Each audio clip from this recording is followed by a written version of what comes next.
Ինչպես կարելի է ինֆորմացնել այն մարդկանց, որոնք չեն օգտվում համացանցից կամ սոցիալական կայքերից, չեն այցելում բժշկական հիմնարկներ, շատ դեպքերում այդ մարդիկ նույնիսկ չեն էլ աշխատում եւ սահմանափակված են մարդկանց հետ առօրյա շփումներից։ Նրանց կարելի է ինֆորմացնել միայն բարեկամների կամ հարազատների միջոցով։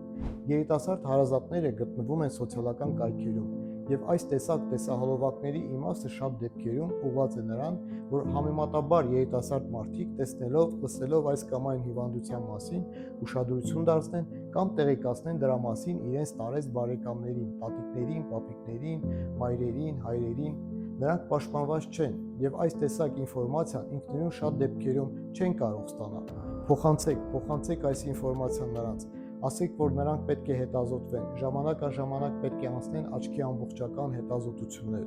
Նրանք ժամանակ առ ժամանակ պետք է այցելեն ակնաբուժի ուղղակի ներակնային ճնշումը չափելու նպատակով, որովհետև գլաուկոման չի խնայում ոչինչ։